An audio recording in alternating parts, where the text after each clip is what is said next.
दोस्तों इस वीडियो में आप देखेंगे कि HDHMR बोर्ड पर वुड ग्रेन बनाकर पॉलिश कैसे की जाती है। स्टेप बाय स्टेप इस वीडियो में आपको पूरी जानकारी मिल जाएगी। तो देखिए फ्रेंड्स, ये है हमारा HDHMR बोर्ड। इस पर हम करने वाले हैं पॉलिश।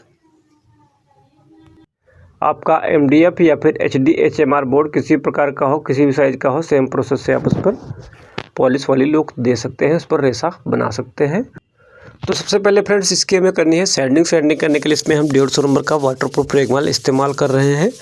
अगर इसमें कीले लगी हुई हैं तो आपको कीलों को अंदर करना है पहले हल्का हल्का सा, और अगर फेविकोल वगैरह के निशान कहीं पर हैं तो वह भी आपको साफ़ करने हैं, पहले अच्छी तरह से साफ़ करने हैं, क्योंकि अगर वो रह गए तो बाद में आपको दिक्कत होगी, बाद में वह साफ़ नहीं होंगे। तो देखिए इसमें एक थोड़ा सा क्रैक भी है, तो इसको हमें पहले भरना है। इसके लिए हम वाइट वुड फिलर का इस्तेमाल कर रहे हैं, वाइट वुड फिलर, और इसको हमें 2-3 बार भरना पड़ेगा तब जाके ये कवर होगा, क्योंकि जो वुड फिलर है वह कुछ देर बाद बैठ जाता है सूखने के बाद में। इसलिए एक कोट लगाने के बाद में थोड़ा सा इसको सुखा ले, उसके बाद में आप इसी तरीके से डबल कोट इस पर कर सकते हैं।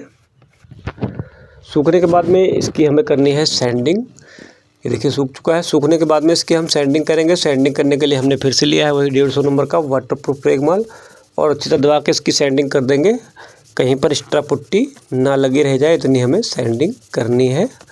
बस जहाँ पे होल है वहीं पर रह जाए, बाकी एक्स्ट्रा पुट्टी ना रहे।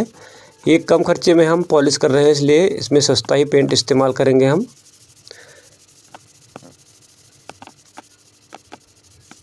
तो अभी इसकी सैंडिंग हमने कर ली है। अभी इस पर मारेंगे हम सीलर। सीलर में देखिए हमारे पास एशियन पेंट्स कंपनी का है NC सैंडिंग सीलर। आप कंपनी कोई भी ले सकते हैं। NC सैंडिंग सीलर को पतला करने के लिए NC थिनर ही मिक्स किया जाता है। 1 लीटर में लगभग 1 लीटर ही पड़ता है, बाकी आप अपनी ज़रूरत के हिसाब से इसको मिक्स कर सकते हैं। और इसके ऊपर हमें 10-12 हाथ मारने हैं, जब तक इसकी नस नहीं भरती है तब तक ये हमें मारते ही रहना है, चाहे आपके 10 कोट लगे या फिर 20 कोट लगे। और आप चाहे तो इसकी जगह पे प्राइमर का भी इस्तेमाल कर सकते हैं। हमने प्राइमर नहीं किया, आप डायरेक्ट इसके ऊपर हम पेंट ही अप्लाई करेंगे। सीलर करने के बाद में जब सूख जाता है तो उसकी हम सैंडिंग कर लेंगे, और उसके बाद में हम इस पर डायरेक्ट पेंट अप्लाई करेंगे। ये क्रीम कलर का हमारे पास है NC पेंट, जो कि सस्ता ही मिलता है आपको मार्केट में। इसको डिको पेंट भी आप कह सकते हैं, डिको पेंट जैसा ही होता है ये। और इस तरीके से इसके ऊपर हम अप्लाई करेंगे 2 कोट कम से कम। आप इकट्ठा भी मार सकते हैं या फिर आप सुखा के भी मार सकते हैं। ये NC पेंट है इसलिए तुरंत ही सूख जाता है। आप चाहे तो एक बार में डबल कोट कर सकते हैं, या फिर सूखने के बाद में हल्की सैंडिंग करके आप इस पर डबल कोट अप्लाई कर सकते हैं। और उसके बाद में इसको 1-2 घंटा तक सुखाने के लिए छोड़ना है। और फिर हमें इस पर बनाने हैं वुड ग्रेन। वुड ग्रेन बनाने के लिए आप टूल का भी इस्तेमाल कर सकते हैं, या फिर आप कपड़े से भी वुड ग्रेन बना सकते हैं। जैसे भी आपको अच्छा लगे उस हिसाब से आप वुड ग्रेन इस पर बना सकते हैं। तो देखिए फ्रेंड्स, अभी ये सूख चुका है। सूखने के बाद में हम इस पर बना रहे हैं वुड ग्रेन। तो ये हमने लिया है ब्राउन NC पेंट ब्राउन। ये देखिए पहले हम इसमें गांठ सी बना रहे हैं, और उसके बाद में इस पर हम रेसा बनाएंगे। आप किसी भी तरीके से कर सकते हैं। अगर आपको इस तरह का नहीं बनाना है तो आप सीधा सीधा रेसा भी खींच सकते हैं, जैसे विनियर में होता है वैसा भी आप इस पर रेसा खींच सकते हैं।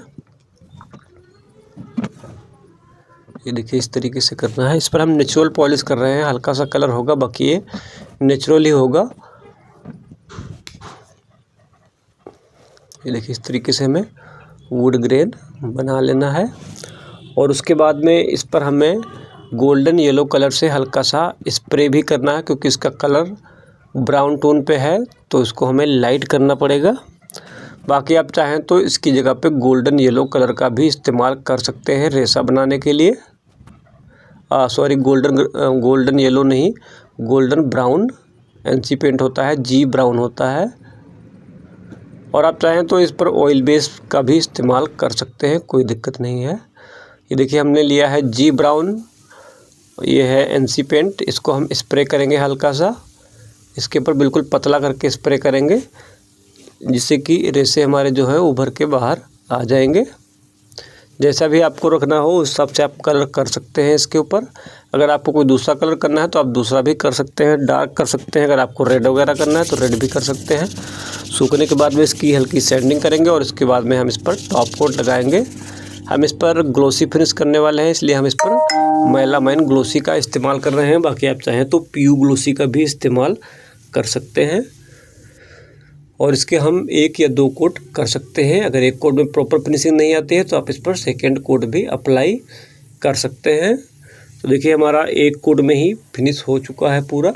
हम इस पर डबल कोट नहीं लगाएंगे। बाकी अगर आपको डबल लगाना है तो जब ये सूख जाएगा तो इसकी हल्की सैंडिंग करके आप डबल कोट अप्लाई कर सकते हैं, जिससे कि इसकी फिनिशिंग और भी बढ़िया हो जाएगी और भी स्मूथनेस आ जाएगी। और अगर आपको इस पर कंपाउंड करना है तो आप कंपाउंड भी कर सकते हैं। कंपाउंड करने के लिए कम से कम इसको 48 घंटे तक सुखाना पड़ेगा, उसके बाद में हम इस पर कंपाउंड कर सकते हैं। Thanks for watching.